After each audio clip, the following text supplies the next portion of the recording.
Bonjour et bienvenue au Petit Palais, le musée des Beaux-Arts de la ville de Paris. J'ai le grand plaisir de vous proposer une visite de l'exposition Pekka Halonen, un hymne à la Finlande. C'est une exposition que nous avons préparée à trois, avec Anne-Charlotte Catlino, conservatrice en charge des sculptures ici et spécialiste de l'art nordique au Petit Palais. Elle est donc co-commissaire et vous allez l'entendre sous peu. Et Anna-Maria von Bonstorff, qui est la directrice de l'Athénéum, le musée des Galeries nationales de Finlande, mais aussi la spécialiste de Pekka Halonen. Malheureusement, elle ne pouvait pas être avec nous à Paris aujourd'hui.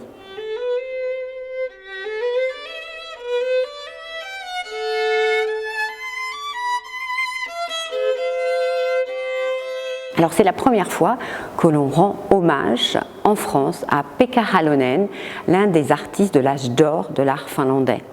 Avec cette rétrospective, le Petit Palais poursuit son exploration des artistes étrangers, mais des icônes, des héros, pour qui Paris, à la fin du XIXe siècle et au début du XXe siècle, a été un catalyseur fondamental. Donc le propos de l'exposition, c'est de faire découvrir ce très grand artiste de l'âge d'or finlandais et de montrer comment Pekka Halonen a compris sa voie, son idéal à Paris. Car, comme son aîné Edelfelt, à qui on avait déjà rendu hommage au Petit Palais, ou bien son ami Galen Kallela, Pekka Halonen se rend à Paris 3 fois de suite à la fin du XIXe siècle. Il devient même l'élève de Gauguin et c'est auprès de Gauguin qu'il comprend quel artiste il veut être, quelles sont ses aspirations. C'est-à-dire chanter l'âme de la Finlande au travers de ses paysages et de ses traditions ancestrales. Il faut savoir que la Finlande, à ce moment-là, est encore sous le joug russe et que chanter l'âme de la Finlande, sa terre primitive et ses traditions, c'est aussi une façon de mettre en scène son identité. Pekka Halonen fera partie des artistes qui vont combattre pour l'indépendance de la Finlande. Cette exposition, elle présente plus d'une centaine d'œuvres, des œuvres qui proviennent de toutes les grandes institutions publiques, mais aussi de très nombreuses collections privées. Et ce résultat, nous l'avons obtenu parce que l'exposition a été organisée en partenariat étroit avec l'Athénéum, la Galerie nationale de Finlande. Et c'est main dans la main avec nos collègues finlandais que nous avons pu suivre les traces de Pekka Halonen, rencontrer les différents interlocuteurs pour faire une sélection. On nous a invités à voir toutes les réserves des musées. Ça a été absolument fantastique. Donc cette rencontre avec Pekka Halonen et la volonté de faire cette exposition, elle est née pour moi personnellement de mes années d'études à la Sorbonne où j'avais collaboré avec la Nordisk Gallery qui était la première galerie dédiée à l'art scandinave et nordique. Sa directrice était Ingrid Fersing et elle avait organisé une petite exposition Pekka Halonen, la première évidemment organisée à Paris. Et c'est à cette occasion-là que j'ai découvert Pekka Halonen et Anna-Maria von Bonstorff qui dédiait sa thèse à l'époque à Pekka Halonen. Et puis ensuite, ça faisait sens au Petit Palais où nous aimons proposer des découvertes d'artistes étrangers pour qui Paris a été fondamental. Il m'a semblé important, intéressant de présenter l'œuvre de Pekka Halonen aussi parce que c'est un artiste engagé. À la fois, il a montré que par ses œuvres, par ses choix de sujets, il va célébrer l'identité de la Finlande, son âme, à un moment où la Finlande cherche son indépendance et elle l'obtiendra en 1917. Mais Pekka Halonen, c'est aussi un artiste qui toute sa vie va célébrer la nature sauvage, la nature primitive de la Finlande. C'est un fils agriculteur et le plus finnois des artistes finlandais. Et il va, et ça c'est extrêmement intéressant comme leçon, être en phase avec ses aspirations artistiques et son mode de vie, puisqu'il va choisir de s'installer au cœur de cette nature sauvage, construire avec des techniques traditionnelles une maison-atelier au bord du lac où il peut voir à 360 degrés les paysages du lac et vivre en autonomie. Il a son propre potager pour être en phase avec ses convictions écologiques. Il va se battre aussi pour défendre la préservation de la forêt à un moment de très grande industrialisation de la Finlande où on va abattre de manière exponentielle les arbres pour les vendre et se chauffer. Pekka Halonen s'élève contre cette industrialisation et veut surtout chanter la préservation de la nature et la nature dans tous ses états.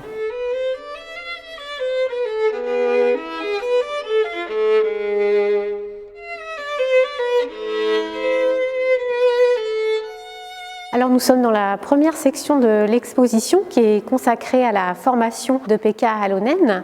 Donc Pekka Halonen est issu d'un milieu paysan, un milieu très pauvre, et donc il va pouvoir bénéficier en fait de bourses du gouvernement finlandais pour partir à Paris, puisque le gouvernement finlandais dans cette période assez charnière sur justement la construction d'une identité finlandaise est très soucieux de pouvoir aider les jeunes artistes prometteurs à aller se former. Et donc Pekka Halonen fait partie de ces jeunes artistes qui ont pu bénéficier de bourses. Donc il va avoir plusieurs séjours parisiens entre 1890 et 1894, et ces séjours vont vraiment lui permettre de se confronter aux grandes tendances de la modernité parisienne. Alors lors de son premier séjour, il va découvrir le naturalisme de Jules Bastien-Lepage, qui est une figure très importante pour les artistes nordiques dans ce dernier quart du XIXe siècle. C'est un artiste qui est mort très jeune, mais qui a laissé une trace très très importante. Alors Zola disait que c'était le petit-fils de Courbet et de Millet, et de fait il fait cette synthèse voilà, très, très réussie entre le réalisme et l'impressionnisme, et tous les artistes nordiques vont s'abreuver à sa source. On a plusieurs tableaux comme ça dans les années 1890-1891 qui témoignent de cette phase, notamment Les Faucheurs, ce tableau très solaire qui montre au premier plan ce paysan en blouse blanche en train de tenir une faux. Ce qui est intéressant de noter, c'est que le personnage, en fait, c'est le propre frère de Pekka qui a posé pour le tableau, et on voit cette volonté de magnifier la figure du paysan, comme on trouve chez Jules Bastien-Lepage.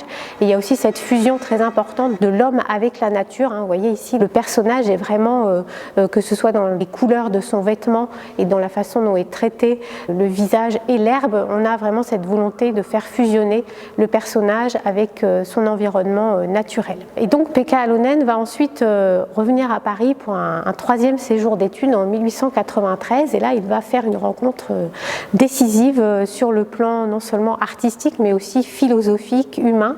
Il va avoir la chance d'être l'élève de Paul Gauguin pendant quelques mois.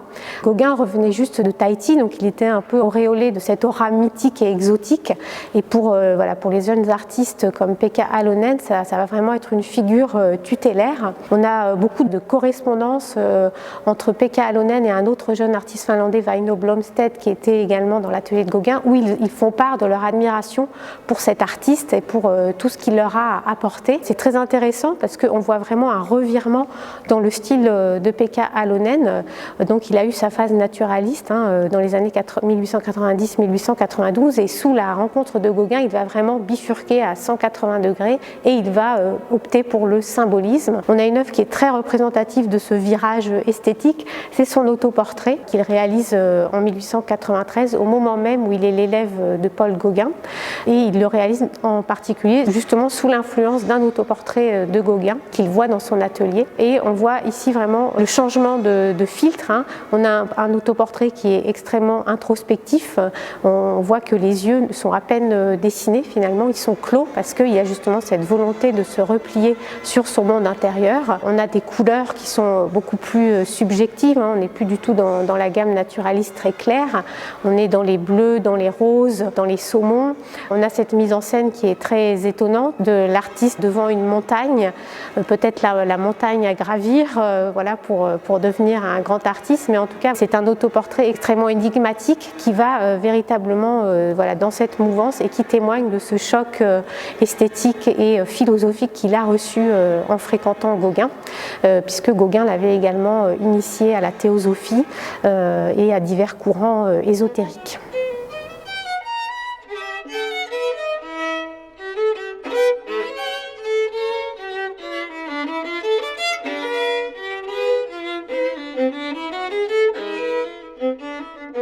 Alors nous sommes ici dans une section de transition qui est consacrée à la musique. Donc Pekka Halonen est un artiste issu d'un milieu paysan modeste, mais c'était néanmoins un milieu très ouvert aux arts. Sa mère était une joueuse professionnelle de kantele, qui était cette sorte de sitar finlandaise et qui est un instrument très important dans la mythologie finnoise. Et Pekka Halonen a fréquenté tout au long de sa vie une personnalité extrêmement importante qui est le compositeur Jean Sibelius, Donc dans la salle, nous avons deux très beaux portraits de Jean Sibelius, mais qui sont d'esprits très différents. On a un premier portrait par Eero Järnefelt, qui est un autre artiste finlandais qui vient se former à Paris dans ces années-là, qui est plutôt réaliste, mais qui montre déjà le grand charisme de ce compositeur qui se targuait de pouvoir dompter les lions avec ses yeux de faucon. Et puis on a ce très beau portrait plus symboliste par Akseli Gallen-Kallela, qui était un autre artiste finlandais très proche de Pekka Alonen et qui est notamment connu pour sa valorisation des mythes finnois. Il a énormément représenté la mythologie finnoise et la grande épopée, le Kalevala. Donc ici, Gallen-Kallela a représenté Sibelius sous la forme d'un portrait à droite, un portrait, on va dire, réaliste, et à gauche on a une interprétation symboliste d'une de ses compositions qui s'appelle En Saga et qui est justement issue du folklore nordique. Et on a sous cette composition un rectangle vide qui interpelle beaucoup nos visiteurs. Donc en fait ce rectangle était en fait la place laissée à Sibelius pour écrire quelques notes pour poursuivre sa partition, mais Sibelius a considéré qu'il n'avait pas assez de place pour développer sa pensée et donc il a laissé le rectangle vide. Dans la salle, nous avons également plusieurs représentations de joueurs de kantele, donc cet instrument dont jouait la mère de Pekka et que Pekka pratiquait lui-même. On a également une petite gouache très émouvante par Eero Järnefelt qui montre Pekka Alonen en train de jouer du kantele à Paris, et on sait par sa correspondance que quand il avait le mal du pays pendant ses séjours parisiens, il jouait du kantele. Donc c'est vraiment un instrument qui est fondamental dans sa mythologie personnelle. Et on a également dans la salle une très belle incarnation d'un musicien qui justement est un joueur de kantele et qui témoigne encore de cette phase symboliste de Pekka Alonen où on a ce joueur qui est illuminé sur un fond sombre et qui a l'air comme en transe en train de jouer de cette musique. Et à l'opposé, nous avons une vision beaucoup plus ethnographique par Albert Edelfelt d'une joueuse de kantele identifiée qui était Larine Parask et qui était une personnalité qui fascinait tous ces artistes de l'âge d'or finlandais et également Sibelius. En fait, elle récitait la mythologie finnoise en jouant du kantele. Donc beaucoup d'artistes l'ont représentée. Elle a inspiré des compositions à Sibelius et ici elle est représentée de façon très ethnographique avec son fichu sur la tête dans un intérieur rustique. Donc c'est vraiment deux visions très différentes entre le tableau d'Edelfelt et celui de Pekka. Donc ça nous semblait intéressant aussi de montrer cette opposition de vision. Et puis on a au centre un très beau portrait allégorique d'un violoniste qui était en fait un autre frère de Pekka Alonen, son frère cadet qui s'appelait Heikki, qui était violoniste professionnel et qui avait joué notamment comme premier violon sous la direction de Jean Sibelius au moment du grand concert finlandais donné dans le cadre de l'exposition universelle à Paris en 1900, ce qui nous permet de faire la transition vers la salle du pavillon finlandais.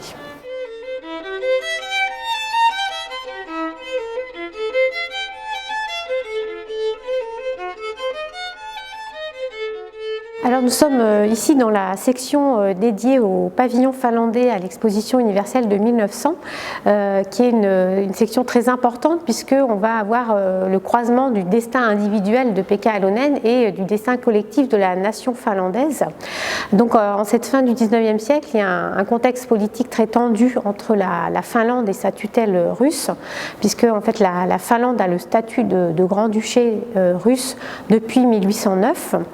Alors les différents tsars qui se sont succédés jusqu'en 1894 ont laissé une grande autonomie à la Finlande. La cohabitation se passait plutôt très bien.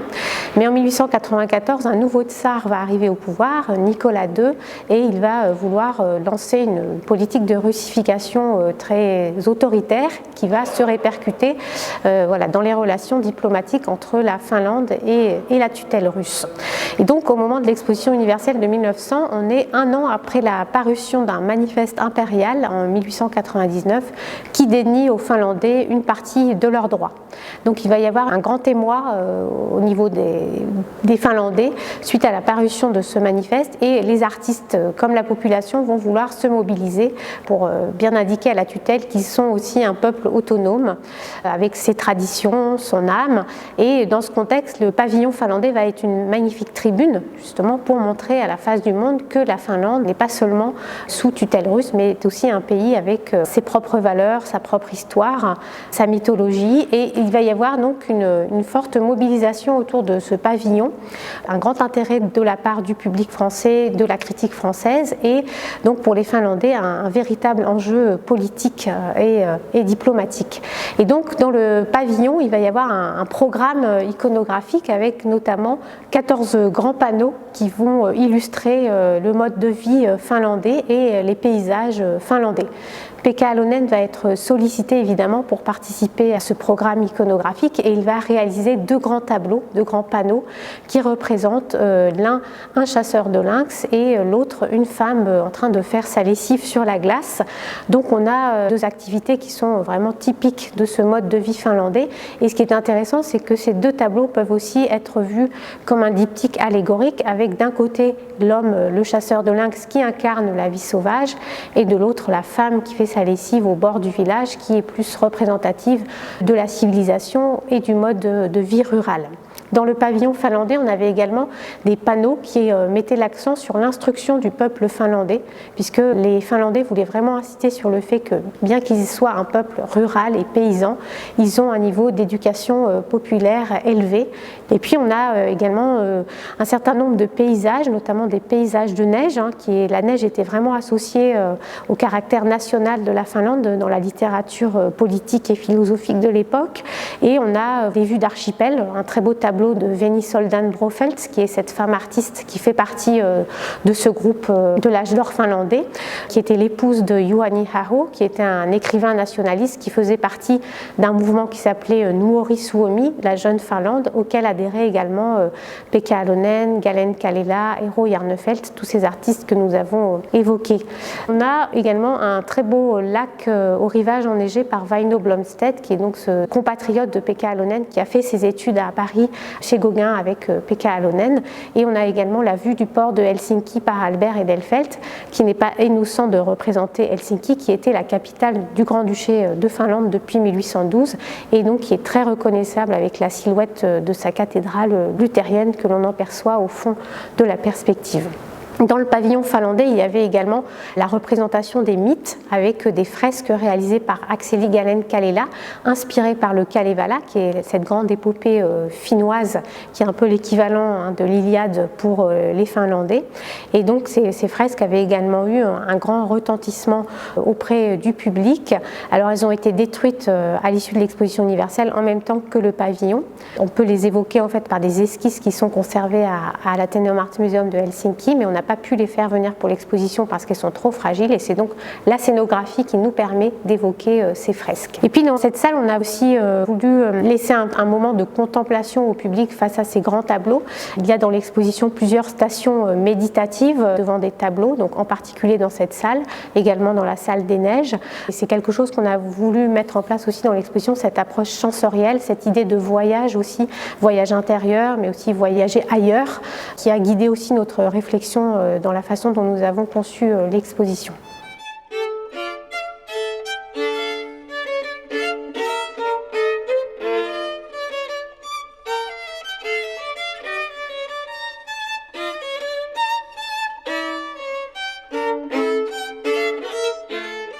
Alors on est ici dans une grande salle qui est consacrée à la phase monumentale et patriotique de Pekka Alonen. Donc Pekka Alonen est un artiste qui est fortement impacté par le contexte dans lequel il a évolué, avec notamment ses relations entre la tutelle russe et la nation finlandaise. Et donc il a adhéré à ce mouvement patriotique Nuori Suomi, la jeune Finlande, et la plupart de ses tableaux réalisés autour de 1800, entre 1894 et 1900 sont vraiment des tableaux à caractère politique, avec un filtre patriotique, ce qui ne sera plus le cas après, à partir des années 1900, quand il va s'installer à Alosaniemi. Donc l'icône pour cette période, c'est vraiment ce grand tableau qui s'appelle les pionniers en Carélie, qui est très intéressant à divers titres. On voit ici la volonté de Pekka Alonen de militer pour cette identité finlandaise. Ici, on a la représentation d'hommes qui sont en train train de déboiser la forêt, et dans leur façon de travailler tous ensemble, ils incarnent l'effort collectif, ils montrent la résilience du peuple finlandais qui sait se mobiliser justement pour faire face à l'adversité, et ils incarnent même la construction aussi de cette nation finlandaise qui est en cours vraiment de création. C'est aussi un tableau très intéressant parce qu'il montre les différentes influences de Pekka Halonen. On a parlé de Jules Bastien-Lepage et Paul Gauguin pour sa formation parisienne, mais il y a une autre figure qui va aussi beaucoup l'impacter, comme la plupart des artistes nordiques, c'est Pierre Puvis-Chavannes, qui était ce grand artiste décorateur qui a fait voilà, de nombreux décors dans des monuments parisiens dans le dernier quart du XIXe siècle, et Pekka Halonen va directement observer ces décors. On le sait parce que sur ce tableau, le groupe de personnages que l'on voit à gauche qui sont en train de tirer les cordes est littéralement repris d'un des décors de Puvis-Chavannes pour l'hôtel de ville de Paris qui s'appelle l'Hiver en fait, et qui est un décor réalisé pour le salon du Zodiaque de l'hôtel de ville de Paris. Donc c'est très intéressant de voir qu'il a littéralement repris ce motif. Et puis on a aussi dans ce tableau l'influence de la fresque italienne, puisque Pekka Halonen a aussi eu l'occasion, par l'obtention d'une autre bourse, de partir en Italie en 1896-1897, et là il a eu le choc face aux primitifs italiens.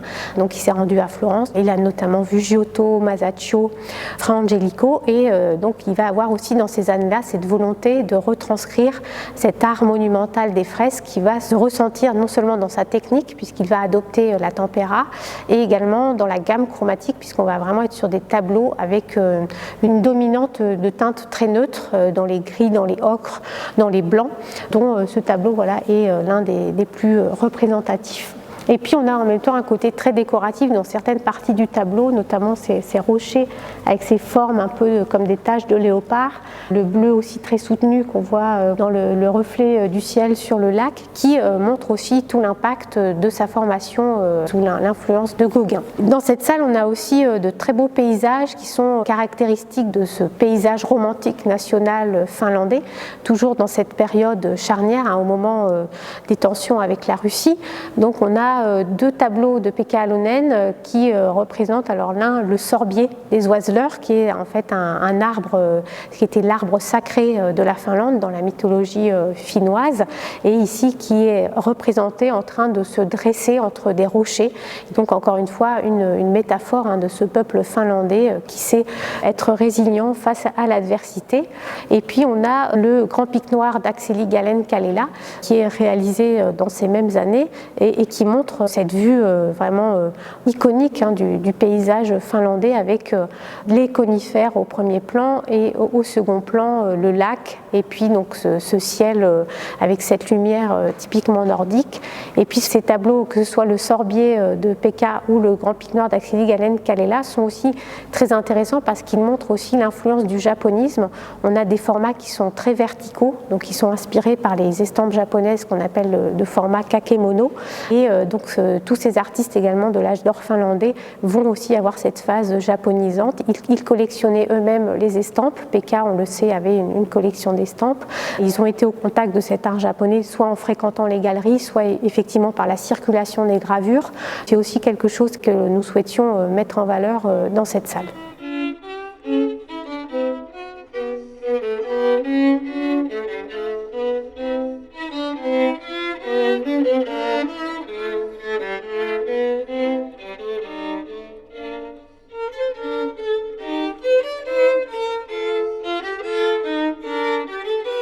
Alors nous sommes ici dans l'atelier de Pekka Halonen.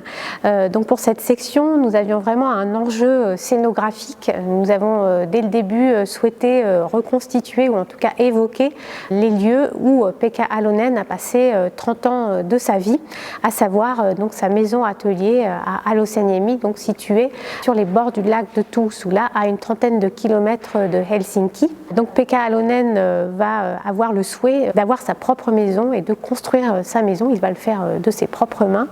Et donc à la toute fin du 19e siècle, il va trouver une parcelle et il va avoir la joie de pouvoir construire cette maison.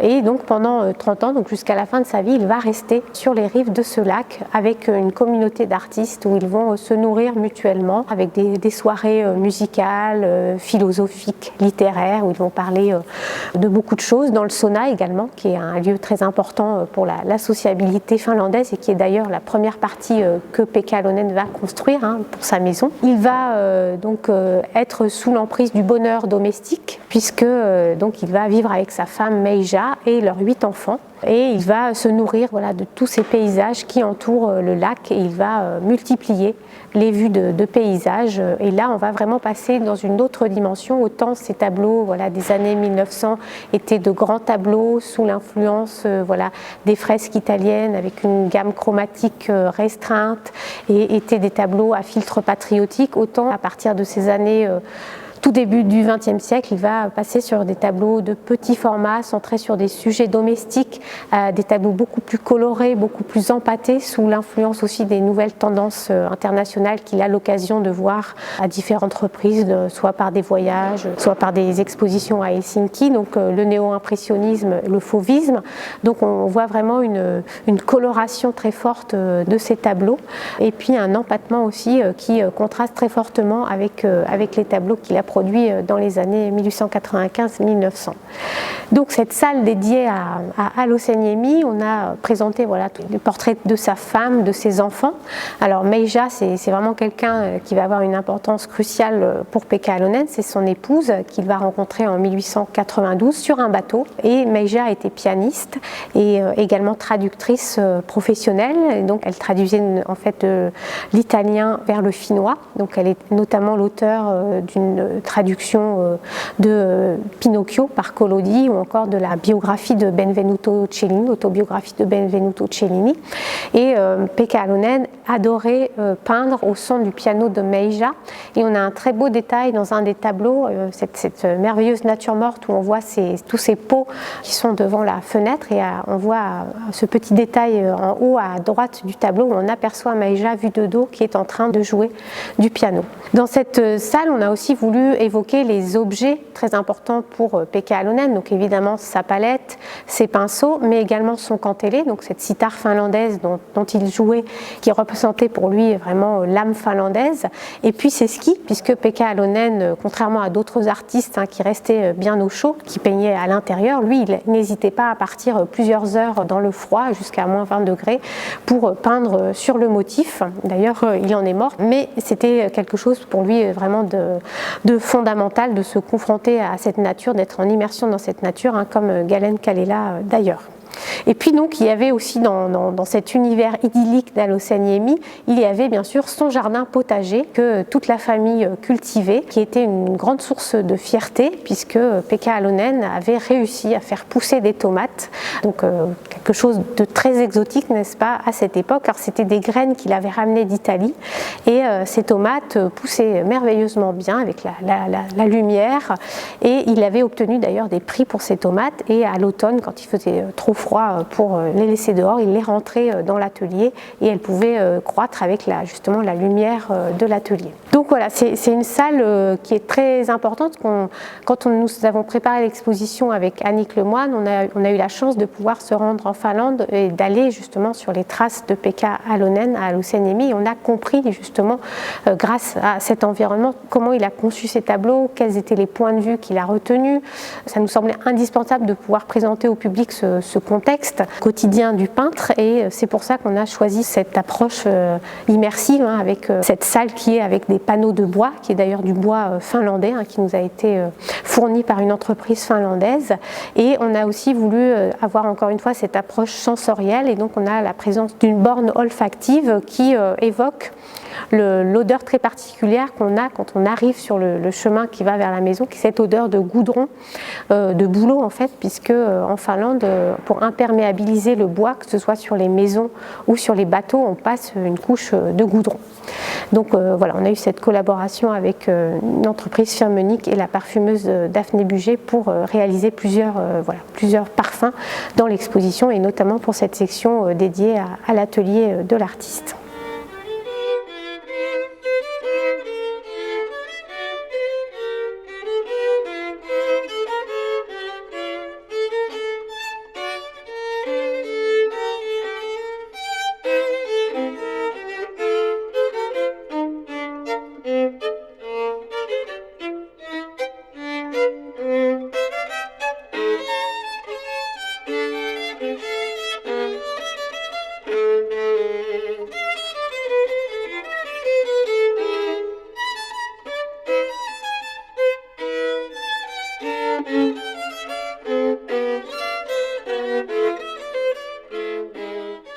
L'exposition se termine par deux sections qui sont vraiment dédiées à la nature, donc avec une section qui s'intitule Éloge de la nature et puis la dernière salle consacrée aux neiges. Donc la section Éloge de la nature, c'est vraiment montrer la façon dont Pekka Alonen s'est approprié cette représentation de la forêt finlandaise à travers les différents motifs qui la représentent, que ce soit l'eau, que ce soit la fonte des glaces, que ce soit les arbres également, le bouleau, le pin, le genévrier, qui sont vraiment ces arbres typiquement finlandais que Pekka Alonen représente à différentes saisons, l'hiver bien sûr, mais également l'automne, le printemps, l'été. Donc il y avait vraiment cette volonté de décliner tous ces motifs et d'expliquer aussi, d'expliciter son rapport à la nature finlandaise. Alors Pekka Alonen comme Galen Kallela, ce sont sans doute les deux artistes finlandais qui ont le plus ce rapport presque mystique avec la nature. Ils ont besoin d'être en communion avec la nature. C'est d'ailleurs pour ça qu'il allait peindre même à moins 20 degrés. Et il va aussi avoir cette volonté d'alerter sur la fragilité de cet écosystème, puisqu'on est aussi à cette époque en plein boom de l'industrie forestière en Finlande, donc avec une surexploitation des ressources naturelles, donc les arbres, l'eau. Donc ces artistes finlandais qui voient dans la forêt finlandaise l'âme finlandaise s'inquiètent justement du devenir de cette forêt quand ils voient cette exploitation des ressources. Et donc Pekka Alonen va réaliser plusieurs tableaux qui montrent des arbres justement abattus, souvent ce sont des pins, qui montrent justement cette préoccupation et cette volonté d'alerter sur la nécessité de conserver aussi ce patrimoine qui constitue l'âme du peuple finlandais. Alors on a dans la salle cette œuvre particulièrement frappante, donc qui est ce grand pin abattu, qui nous entraîne dans sa chute. Il y a un format diagonal qui est absolument incroyable, qui est peut-être l'œuvre la plus radicale de Pekka Alonen en termes de cadrage. On a ces branches noueuses entremêlées qui donnent un côté presque de souffrance à cet arbre déraciné, et il y a vraiment une forme d'empathie dans la façon dont l'artiste a représenter cet arbre qui nous fait penser qu'il s'est presque auto-représenté aussi. C'est presque une forme d'auto-portrait dans cet arbre en souffrance. C'est une des œuvres que nous souhaitions particulièrement mettre en valeur dans cette section, mais il y en a bien d'autres. On a aussi, alors il a essentiellement évidemment représenté les paysages autour du lac de Tuusula, mais il s'est aussi rendu dans d'autres sites et notamment en Carélie, qui était cette région qui était le berceau mythique de la Finlande, où il y avait notamment ce qui est censé être la région natale du Kalevala, donc cette épopée finnoise. Et on a donc dans la section par exemple la représentation de deux vues du mont Koli, qui était ce mont en fait mythique pour les Finlandais, qui était vraiment la représentation suprême du paysage romantique national. Et on sait donc que Pekka Alonen s'y est rendu. Alors contrairement à d'autres artistes de l'âge d'or finlandais, il y a été plus tardivement, il n'a pas été lui dans les années 90, mais en 1914. Mais on sait qu'il a eu vraiment un choc face à ces paysages monumentaux, à couper le souffle, il le dit d'ailleurs dans sa correspondance. C'est vraiment une section qu'on a voulu centrer sur ce rapport à la nature, qui annonce aussi la dernière section consacrée aux neiges, qui se décline elle essentiellement autour du paysage hivernal.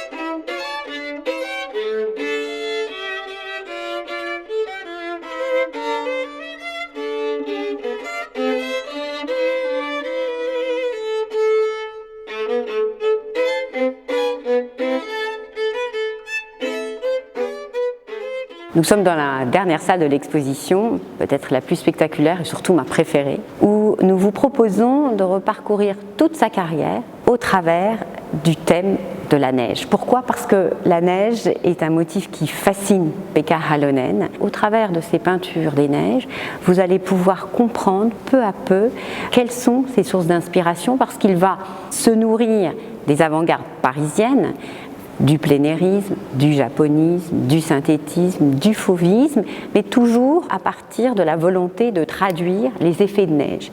Et alors, en Finlande, les effets de neige, cela veut dire le lac glacé, les pins submergés par le poids de la neige, l'aube qui vient teinter de mauve la forêt enneigée.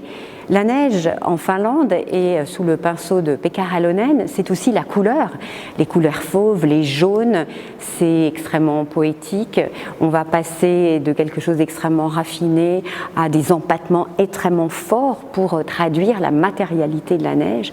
Et ce qui est fascinant aussi, c'est que quand vous regardez les tableaux avec vos collègues finlandais, chacun est capable de vous dire « Ah, là, Pekka Halonen, il a peint la givre au mois de mars le matin ».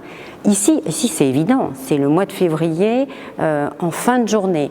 Et chaque tableau traduit un moment particulier de la neige, d'un moment de la journée, d'une saison.